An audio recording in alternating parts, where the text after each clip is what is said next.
The Xbox 360 is considered by many to be one of the best games consoles ever produced. Its range of features broke ground for social and online gaming experiences, and its catalogue of games was wide and varied.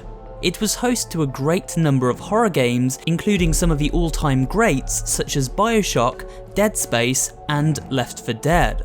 However, much like the PS1 and PS2 videos before it, I have chosen to look at the rarer and more overlooked games for this particular video. These horror games didn't rise to great popularity or break sales records, but many have become cult classics, while others have simply been lost to time and forgotten.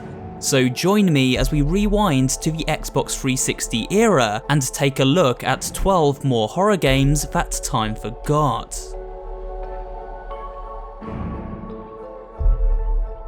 Developed by Remedy, the team behind the highly popular Max Payne series, Alan Wake broke ground for its incredible storytelling, landmark visuals, and eerie atmosphere. Alan Wake is a crime novelist who leaves behind the distractions of the city to visit the quiet mountain town of Bright Falls with his wife Alice. She hopes this retreat will allow her husband to finally get some writing done. However, before long, Alice goes missing and Alan is thrust headfirst into his own crime story as he seeks out the truth behind her disappearance. I couldn't remember how I got there. All I knew was that something terrible had happened to Alice. Using a flashlight, Alan can stun the shadowy enemies attacking him as he explores the mountain and its town looking for answers. Once stunned, a few well-placed shots from his trusty pistol take these creepy figures known as the Taken down. Just like Max Payne before it, Alan Wake mixes Remedy's signature storytelling with action set pieces and plenty of quirky side characters and dark humour. The story unfolds in episodes, playing out like a TV show, and you'll always want to find out what happens next. Despite being praised by critics and gamers alike at the time of its release, Alan Wake didn't sell well enough to justify a sequel at the time, although one has been teased since. A stealth horror game in the vein of Metal Gear Solid featuring vampires and the American military. What could go wrong? Well, quite a lot, as Vampire Reign was one of the lowest scoring horror games to release on the Xbox 360. Despite its lack of quality, the game wasn't without its charms. A B-movie style story about the American government going to war with vampires known as Nightwalkers was cheesy fun, and some of the stealth sequences are incredibly tense due to an almost instant fail state if the player is detected.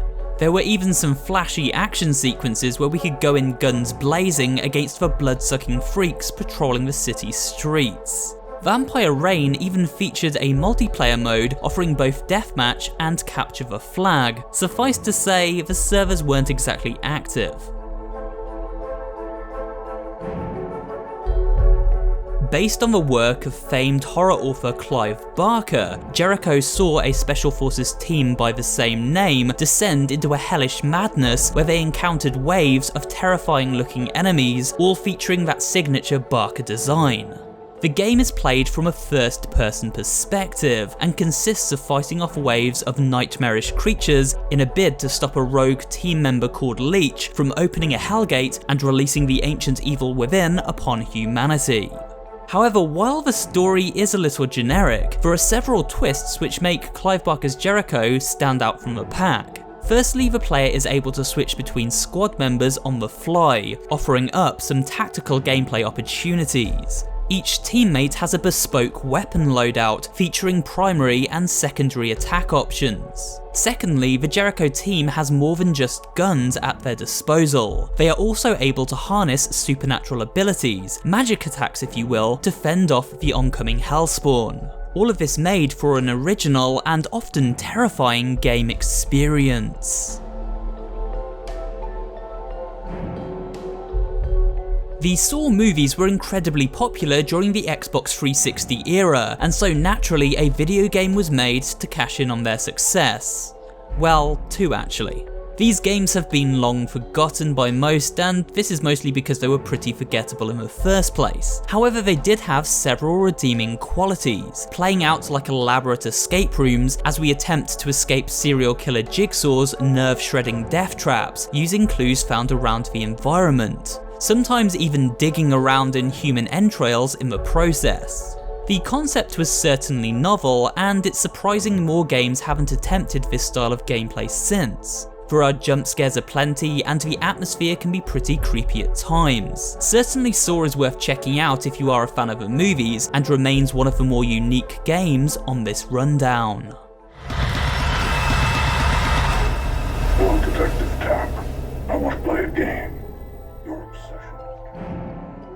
Alice in Wonderland was always pretty weird and creepy, but Lewis Carroll's original vision had nothing on the truly horrifying reimagining born from the mind of game designer American McGee.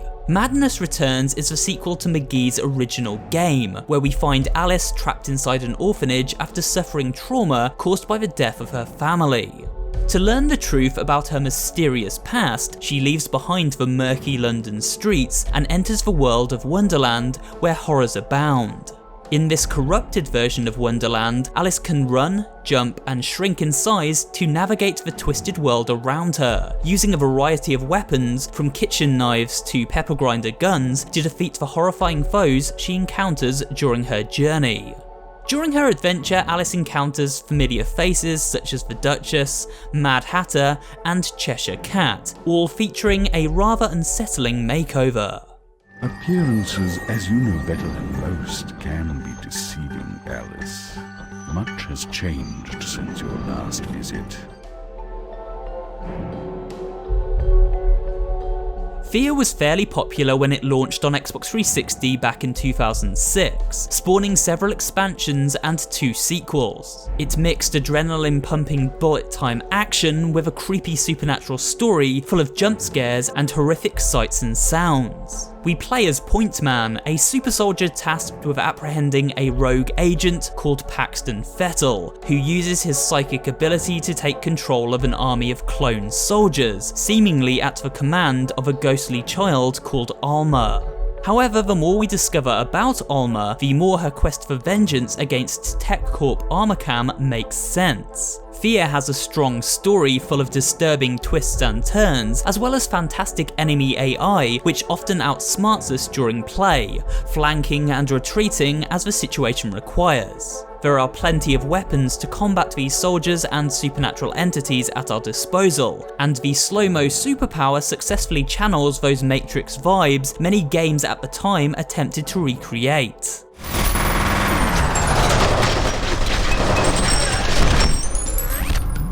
However, after a poorly received third entry, the series was abandoned and has since been forgotten by most. Something of a cult classic, Deadly Premonition was a low-budget survival horror game which blended the quirky atmosphere and setting of TV show Twin Peaks with the video game influence and scares of Silent Hill and Resident Evil to tell its tale of an FBI detective investigating the murder of a young woman within a remote town. Deadly Premonition features action, stealth, and open-world exploration-based gameplay alongside detective quests where we must track down clues to solve the many mysteries of this town. While it didn't exactly look or play the best, Deadly Premonition did gain quite a cult following due to its strange and unique design and slew of pop culture and movie references which brought out everyone's inner geek while playing. You know, the ones from the 80s have almost no bonus material. Even if they do, it's a trailer and the visual quality is pretty bad. Well, that visual quality is a good reminder of those days. It also allowed players to freely explore the town between story missions, picking up additional quests and getting to know the often kooky townfolk in the process. A horror game unlike any other, which has since gained cult status but never broke into the mainstream. Set in a post-apocalyptic wasteland where humanity has turned back to basic survival instinct, I Am Alive places us in the shoes of an unnamed survivor who seeks to return home to his wife and daughter. a massive natural disaster known as the Event saw earthquakes level entire cities and humanity to end up without resources. Now it's every man and woman for themselves. During our adventure through the remnants of civilization, we encounter human enemies out to loot, pillage and kill us for anything of value. This results in some tense stealth and action sequences, but the real terror comes from scaling the collapsed buildings and navigating the fallen city around us. Anyone with a fear of heights or claustrophobia would do well to steer clear of this one.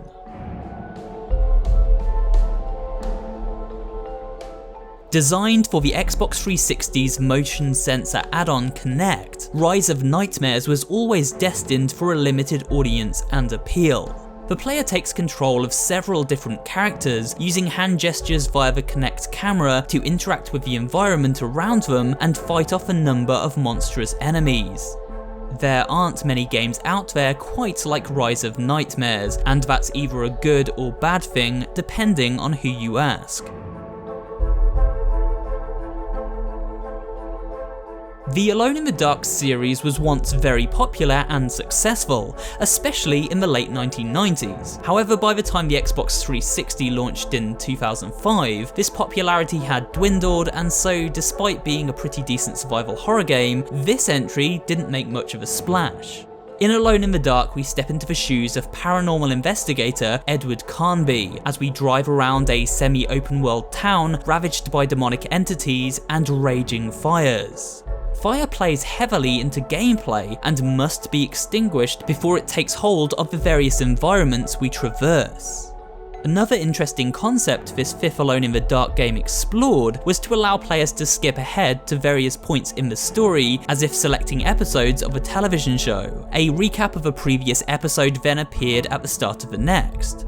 There were plenty of puzzles to solve and enemies to fight, and these enemies could be tackled using melee weapons such as pipes and wood found around the environment. Receiving mixed reviews when it launched in 2008, Alone in the Dark was the final entry for this series. Nonetheless, it was a decent survival horror game and one worth tracking down if you can still find a copy. Adapted from the comic book series of the same name, The Darkness saw us playing the role of New York mafioso Jackie Estacado. After Jackie and his girlfriend Jenny are both assassinated by mob boss and father figure Uncle Paulie, Jackie is resurrected by a malevolent spirit known as the Darkness.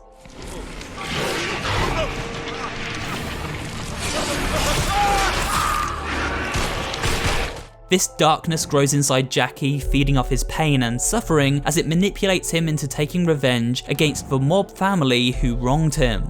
The Darkness features two worlds to explore, the realm of the living, where we take on the New York mob, and the realm of the dead, a hellish warscape where mutilated soldiers forge an endless battle against one another. Switching between these two realms is thrilling and creepy in equal measure, and the game tells an excellent tale of revenge and heartbreak.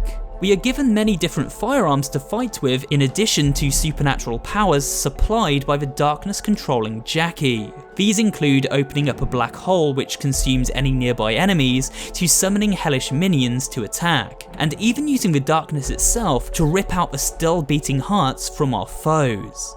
The Darkness is a very grim and disturbing horror game, which blends action and storytelling seamlessly to deliver one of the very best titles of its genre. Unfortunately, it didn't see mass success, although a sequel did launch years later. Ever wanted to live out a playable version of the film Seven? Well, if so, Condemned Criminal Origins is certainly the game for you. We play Detective Ethan Thomas, who is framed for the murder of two fellow police officers. To prove his innocence, Ethan must track down the culprit, referred to simply as Serial Killer X. This journey takes him through the seedy underbelly of the city, exploring abandoned warehouses, subway stations and shopping malls, all while suffering from bone-chilling visions and encountering all manner of twisted opponents.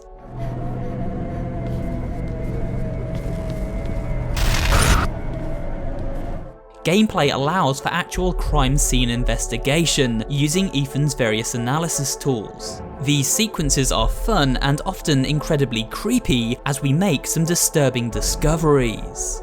One of the first games to launch for the Xbox 360, Condemned is also one of the scariest games ever made, at least in my opinion, and a second game released a few years later. Unfortunately, the series ended there, and despite critical acclaim and moderate success, it is now simply another horror game that time forgot. And with that, we come to the end of today's video. I hope you did enjoy it, and if you did, remember to leave a like, comment down below, and of course subscribe for more horror-related content. Thanks for watching, and I will see you on the next video.